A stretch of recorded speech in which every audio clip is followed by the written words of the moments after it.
Presiden Jokowi dan anggota keluarganya dulu merupakan pebisnis atau pengusaha. Tapi di periode kedua menjabat sebagai presiden, putra dan menantu Jokowi kini sudah punya jabatan politik. Putra sulung Presiden Jokowi, Gibran Rakebuming Raka, saat ini menjabat sebagai wali kota Solo. Gibran menduduki jabatan ini sejak Februari 2021 lalu. Menantu Presiden Jokowi, Bobi Nasution, juga menjabat sebagai wali kota di Medan, Sumatera Utara. Bobi adalah suami dari anak kedua Jokowi, Kahiyang Ayu. Dan terakhir adalah putra bungsu Presiden, Kaesang Pangarep. Saat ini ia juga terjun ke dunia politik. Kaesang menjadi Ketua Umum Partai Solidaritas Indonesia atau PSI. Ada sebuah data menarik yang dirilis di Jurnal Kebijakan Ekonomi volume 17. Pada pilkada yang digelar pada 2017 hingga 2020, banyak terindikasi adanya dinasti politik.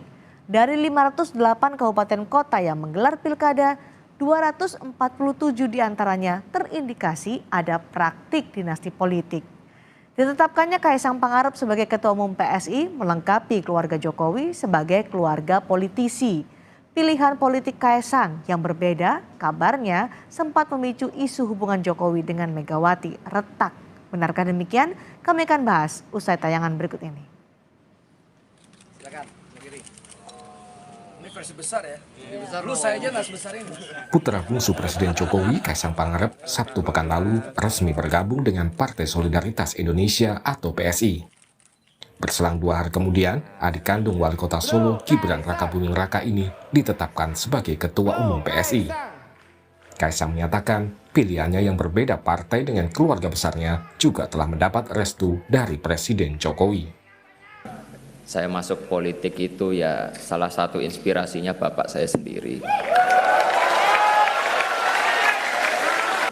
Beliau ini orang yang sangat saya cintai dan saya hormati. Saya ingin mengikuti jejak beliau untuk berpolitik untuk kebaikan.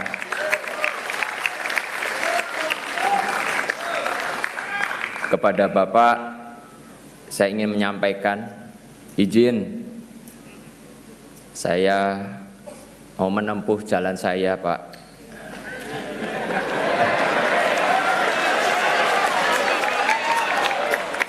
Semoga Gusti Allah memberkahi jalan yang saya pilih ini.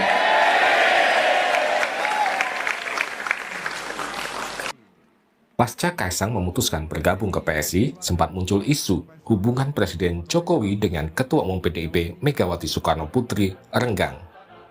Pakar politik menilai, keputusan Kaesang bergabung ke PSI atas restu Jokowi menegaskan adanya situasi yang tidak baik-baik saja antara PDIP dan Presiden Jokowi. Diakui atau tidak, keputusan dari Kaesang untuk masuk partai di luar PDIP dan tentu atas sepengetahuan dan restu dari Presiden Jokowi yang juga ayahandanya sendiri, sebenarnya menegaskan kembali bahwa ada situasi yang tidak baik-baik saja antara hubungan PDIP dengan Presiden Jokowi. Tentu kalau misal kemudian komunikasi tidak ada hambatan, tidak ada gap di dalam proses dialektika antara PDIP dengan Pak Jokowi, besar kemungkinan Kaesang akan tetap diarahkan masuk ke dalam PDIP itu sendiri. Sekjen PDIP Hasto Kristianto membantah isu kerenggangan hubungan Jokowi dan Megawati. Hasto menegaskan hubungan Presiden Jokowi dan Megawati tetap harmonis, tidak terganggu dengan keputusan Kaesang bergabung ke PSI. Bu Mega, Pak Jokowi itu krek ya, punya emotional bonding, punya desain masa depan. BRIN itu kan desain bersama-sama, Badan Riset Inovasi Nasional, punya komitmen. Jadi politik itu jangan melihat apa yang tampak di permukaan, lihat hubungan batinnya. Lihat komitmen terhadap masa depan, lihat komitmen terhadap rakyat Indonesia. Bukan kali ini saja hubungan Jokowi Mega diisukan retak. Sebelumnya, isu seperti ini juga sempat mengemuka saat Megawati mengumumkan Ganjar Pranowo sebagai bakal Capres 2024. Saat itu banyak analis yang menduga Presiden Jokowi tidak dilibatkan dalam pembuatan keputusan mengusung Ganjar Pranowo. Tim Liputan, Kompas TV. Kaisang terpilih sebagai Ketua Umum Partai Solidaritas Indonesia atau PSI. Apa implikasi dari kasus Kaisang pada poros PD Perjuangan? Kita akan mengulasnya bersama politisi senior PD Perjuangan Pandana Baban yang akan segera bergabung dan pakar komunikasi politik Karim Suryadi. Selamat sore Pak Karim. Pak Karim, saya belum bisa mendengar suara Bapak. Oke, baik, sudah dengar jelas. Sebelum kita sambil menunggu Pak Pandana Baban bergabung bersama kita pada sore hari ini, saya ingin tanya ke Prof. Karim soal isu hubungan Mega Jokowi yang renggang setelah Kaisang bergabung ke PSI. Anda melihatnya bagaimana? Ya, saya tidak bisa menduga-duga karena saya bukan peramal ya. Menurut saya isu ini lebih menarik jika dilihat secara faktual bahwa ada dua momen yang bisa menjelaskan itu. Momen pertama, penjelasan Jokowi ketika ditanya oleh wartawan tentang pendirian yang diambil oleh anak-anaknya. Dia bilang, anak-anak saya sudah dewasa, biarkan dia memilih jalannya sendiri. Kemudian Kaisang mengatakan, doakan saya memilih jalan sendiri. Jadi menurut saya inilah realitas ideologi politik. Kita tahu dan menurut pengamatan saya, PDIP adalah salah satu partai politik yang concern membina soal ideologi politik. Ya. Tapi kita melihat ada anak dari keluarga, bahkan bukan hanya keluarga, tapi ikon partai yang memilih jalan lain. Nah, jadi saya melihat inilah sebenarnya masalah pendidikan politik di tanah air. Tapi jangan lupa, ini bukan masalah PDIP. Sebab kita tahu, preferensi politik di kalangan politisi kita itu tidak pernah tunggal dan monolit. Kita seringkali melihat lompat pagar dan lain-lain. Nah, untuk Kaisang ini, saya malah teringat dengan sajaknya Khalil Gibran. Anakmu bukan anakmu. Ia adalah putra-putri dari keindahan kehidupan masa depan dirinya sendiri. Khalil Gibran, siapapun boleh memberikan rasa cintanya, tapi jangan pikirannya, sebab setiap anak punya pikiran sendiri. Kita juga bisa memberikan perlindungan terhadap tubuhnya, tapi kita tidak bisa memberikan perlindungan terhadap jiwanya. Sebab jiwa anak itu tumbuh di rumah masa depan. Kalau dikaitkan dengan Kaisang dan Jokowi. Tidak bisa dijumpai siapapun. Dan terakhir, ini yang lebih penting, kita bisa menyerupai anak-anak kita, tetapi kita tidak bisa memaksa mereka seperti kita.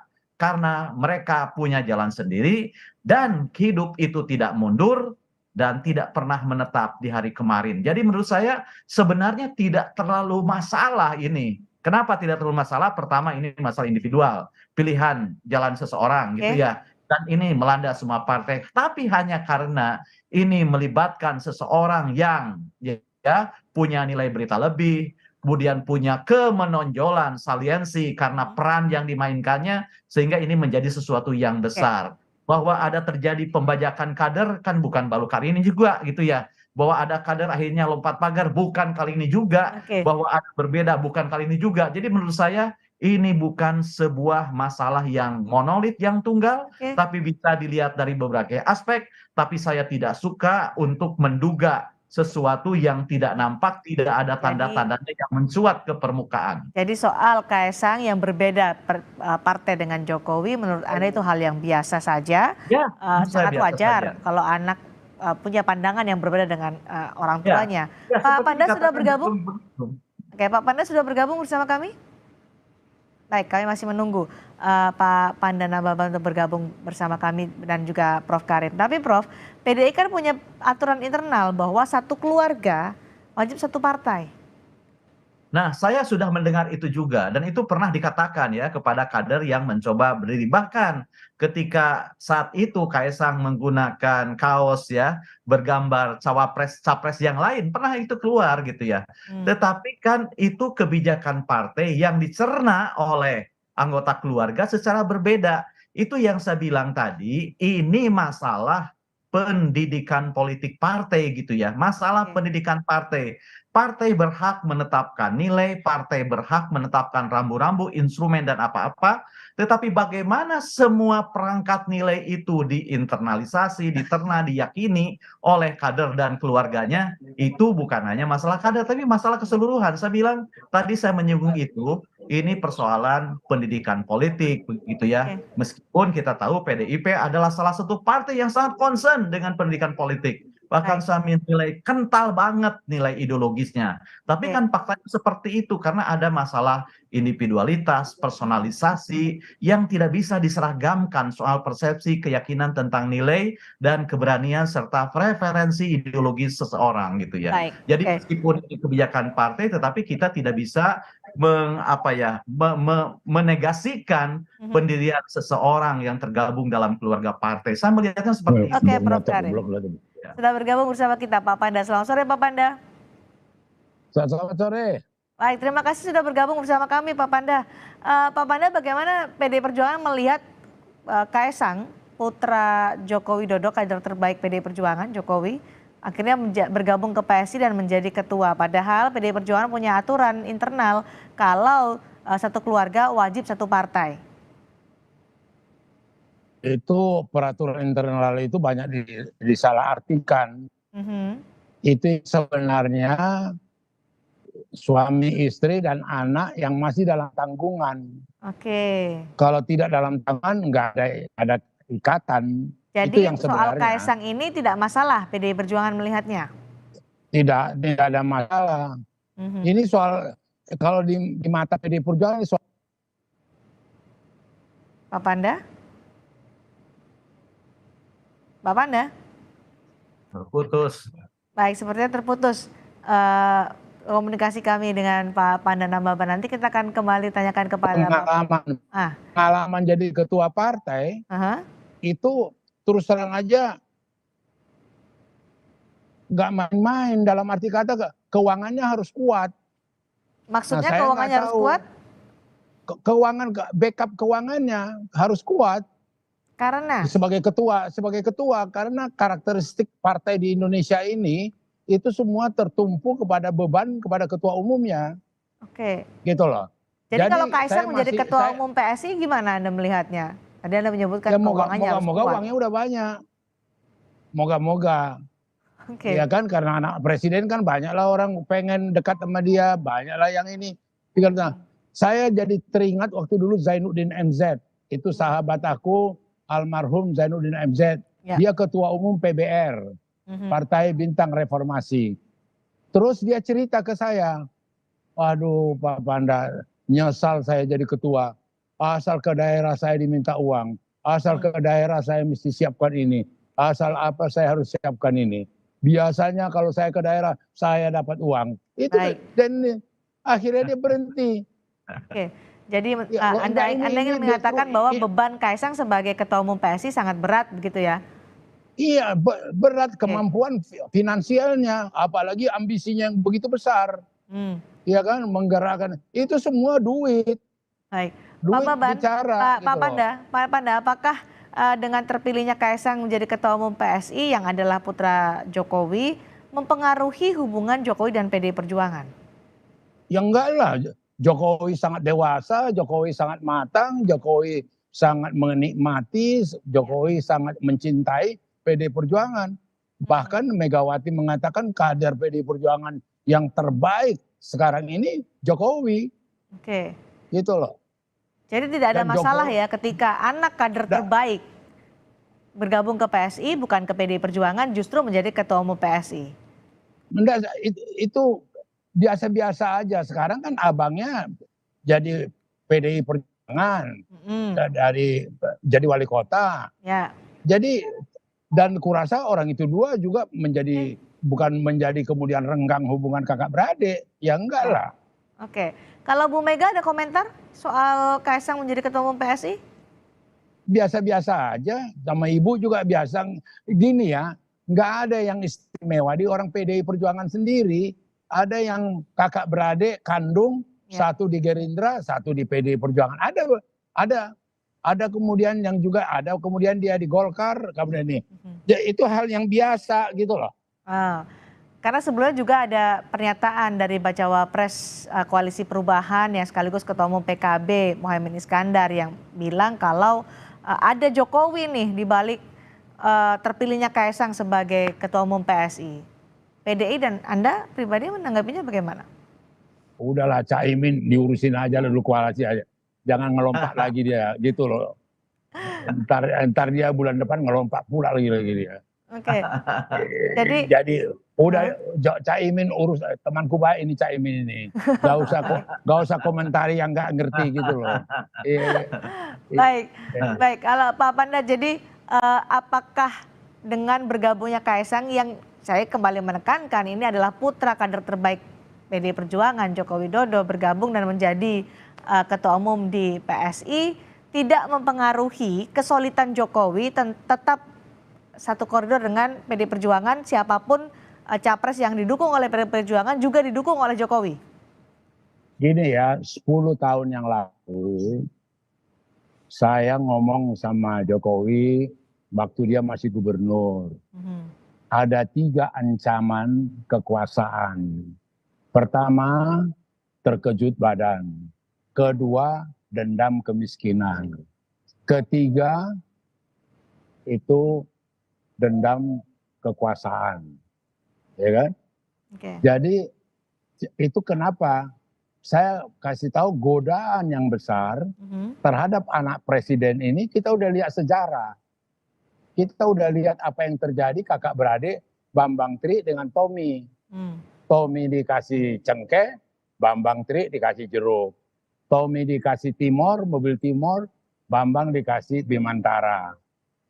Ya kan, bagaimana seksinya dan mudahnya pengaruh orang luar untuk mengintervensi satu keluarga penguasa. Ini yang kita kasih warning, ini yang kita kasih nasihat, ini yang kasih tahu. Bukan tidak ada upaya-upaya untuk menggoda anak-anak Jokowi, ya kan? Jadi saya pikir wajar lah, apalagi Jokowi sendiri sudah bahagian dari keluarga kita dan bagaimana PDI Perjuangan memperjuangkan dia, memperjuangkan Jokowi jadi wali kota, jadi gubernur, jadi presiden, gitu loh. Baik. Dan dia lihat sendiri dan rasakan sendiri buktinya. Nah sekarang dengan kita berterima kasih Gibrannya dan menantunya wali kota di ini dan wali kota di Solo, wali kota di Medan. Nah kita nggak tahu dengan ketuanya ini barangkali ada juga keinginan Kaisang mau jadi wali kota Depok. Belum nggak ngerti kita. Oke. Gitu. Baik, Pak Ya. Panda. Jadi soal isu yang kemudian muncul ada hubungan yang renggang antara Bu Mega dan Jokowi pasca Kaisang jadi ketua umum PSI, tidak betul menurut Anda? Bukan tidak betul, jauh panggang dari api, diketawain orang, nggak ada. Dan tidak ada 1 milimeter pun ada satu pemikiran bahwa kemudian jadi renggang. Oke. Nggak ada. Itu, tapi kalau orangnya udah seuzon, berpikiran buruk kepada PD, didramatisir lah ini. Didramatisir lah. Bahwa Megawati tersinggung. Kenapa ini? Megawati punya anak yang dia tahu pergumulan dia mengapakan karier anaknya kok. Baik. Iya kan? Jadi isu itu nggak ada ya Pak Panda ya? Baik. Totally tidak ada. 100% tidak ada gitu. Oke, Prof Karim sudah dibantah Pak Panda soal hubungan Mega Jokowi yang retak. Tapi bagaimana Anda melihat situasi hubungan kedua tokoh ini menjelang Pilpres 2024? Karena sampai saat ini pun Jokowi masih belum secara eksplisit menunjukkan dukungannya ke arah mana gitu di Pilpres nanti. Dengar dulu. Ini biar tahu duduk soal posisi daripada Jokowi adalah partner daripada Mega dalam menentukan siapa wapres.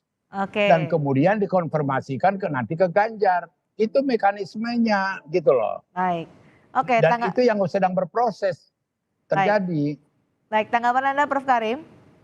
Ya, tadi saya bilang saya tidak akan menduga-duga ya soal hubungan itu karena saya tidak tahu. Saya hanya jadi syukurlah saya senang mendengar itu. Lalu pertanyaan Anda soal Jokowi belum mengekspresikan, justru sejak dulu sampai sekarang saya berpandangan bahwa Jokowi sebagai presiden, sebagai pejabat negara tidak memperlihatkan aurat politiknya.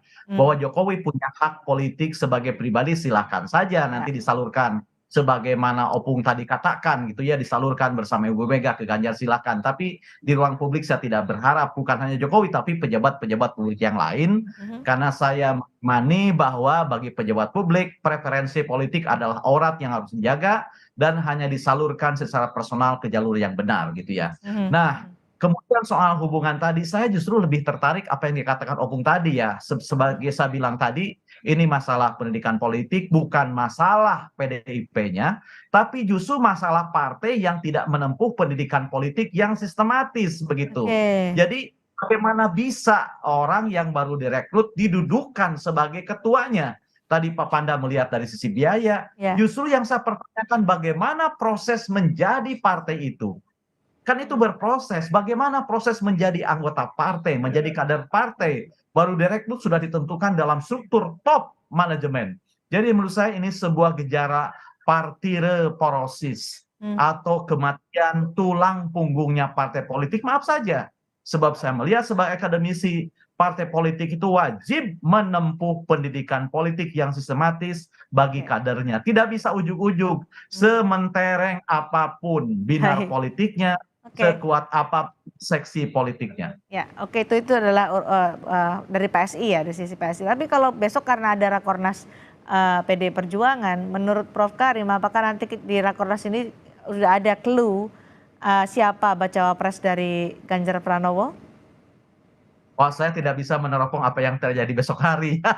Pak Panda mungkin lebih tahu. Karena kan saat ini sudah mulai ada tim pemenangan, mulai digodok, mulailah karena sudah mendekati jadwal untuk pendaftaran Capres-Cawapres. Mungkinkah PD Perjuangan sudah mulai panas dan akan segera membahas dan mengumumkan siapa bacawa pres Ganjar Pranowo ini? Begini sih, ini kalau sabar. Kalau kita Dan yang paling kan tidak panas-panasan. Dan yang paling tenang paling damai itu koalisinya PD Perjuangan. Gitu loh, nggak ada gerasa gerusu, nggak ada kemudian kekhawatiran. Sabar aja lah. Sabar dulu Megawati itu tidak hanya melihat secara rasional, Megawati itu melihat juga dari mata hati. Demikian juga Jokowi. Maka itu pasangan orang ini berdua sangat prima, termasuk buktinya mereka berdua berhasil memutuskan Ganjar. Itu kan sudah bukti yang nyata. Nanti tinggal soal waktu aja. Mereka dua sebenarnya udah putusin. Aku nggak mau mendahului aja. Gitu aja. Jadi sudah diputuskan ya, yang artinya ini sekaligus membantah bahwa hubungan Jokowi dan Megawati terenggang karena Kaisang gabung PSI, bahwa Jokowi bermanuver dengan posisi Kaisang di PSI sebagai ketua umum, sudah dibantahkan ya? Jadi supaya jangan salah kaprah, Kaisang itu tidak sehebat itu. Bisa mempengaruhi, enggak sehebat itulah. Jangan didramatisir. Kasihan Kaisang. Baik, terima kasih. Dia pun nggak bisa tidur nanti. Baik, terima kasih sudah berdiskusi bersama kami. Pak Panda, dan terima kasih juga Prof Karim sudah bergabung di Sabar Siang Malam. Setelah bersama kami kembali dengan informasi